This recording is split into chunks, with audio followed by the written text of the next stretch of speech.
Hi everyone, it's Nicole with greatestworth.com, and today I wanted to bring you a video about how Sam and I do our budget meetings together. We do them weekly. If you haven't already, go to the blog post that I just posted about why we have budget meetings and see if any of that resonates with you, and then go get your partner and schedule a budget meeting. And then maybe even watch this video together so you can get an idea of how you would like to do it as a couple.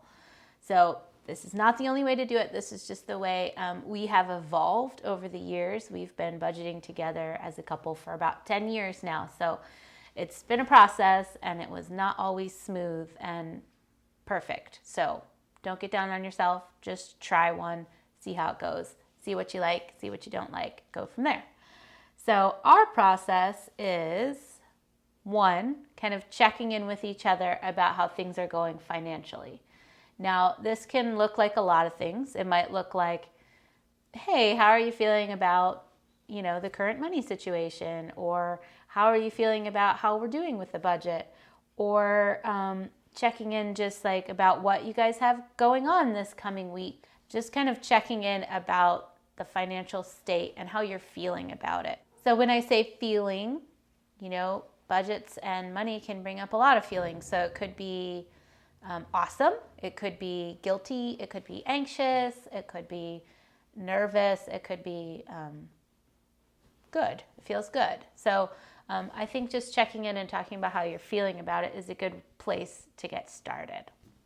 And then secondly, we go through and actually reconcile all of our accounts. So this might feel a little crazy to you at first. A lot of people who aren't used to doing this, it's pretty tedious at first. Reconciling is the actual act of matching what's in your bank account to what's on the budget. So when I say bank account, that could be credit card, that could be your actual checking account, it could be a savings account. It can be any kind of account that you hold open that you're actually using to purchase things for.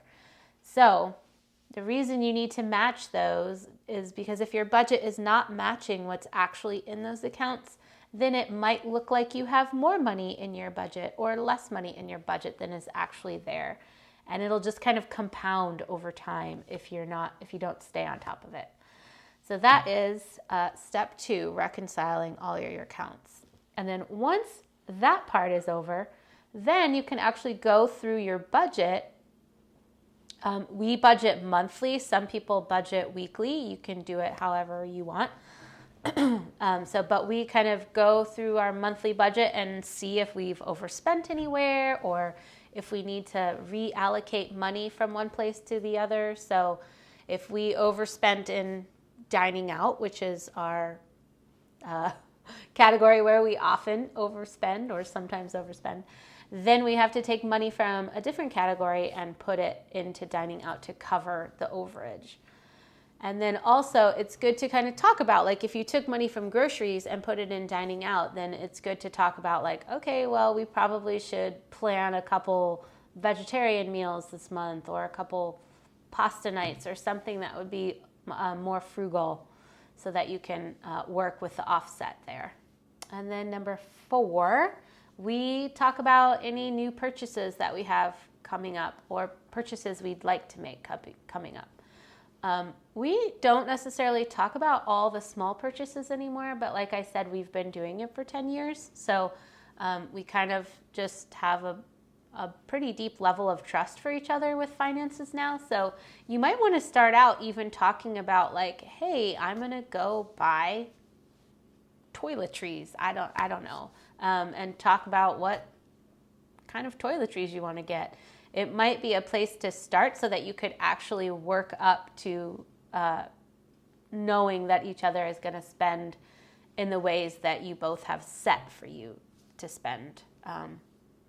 And then number 5, and Sam and I are not great about this. He's much better at it than I am, but kind of closing with gratitude for each other and how far you've come and any kind of goals that you've met or just any small things. Even just sitting down and doing a budget meeting together that likely will be a big step for you this time. So expressing gratitude for each other that you've taken the time to do this and be together and be on the same page. And you're working towards this bigger dream, this bigger financial dream that you both have for each other. So show some gratitude. Gratitude can go a long way towards positivity and meeting your future goals that you've set for yourself. Like I said earlier, we do these weekly now. We set a time every Monday night after the kids go to bed, and that's a pretty sacred time at this point. And if anything comes up, like people want to have us over for dinner or something, then we think hard about rescheduling it, because it's pretty important to do it weekly for us at this point of our life that we have going on with two businesses, starting two different businesses, and we just feel like we really need to have a really tight grasp on what's going on. But you decide what works for you, and I'd love to hear about it. So you could leave a comment below and just let me know if you have any questions or if you want to talk about what you do in your budget meetings. Thanks.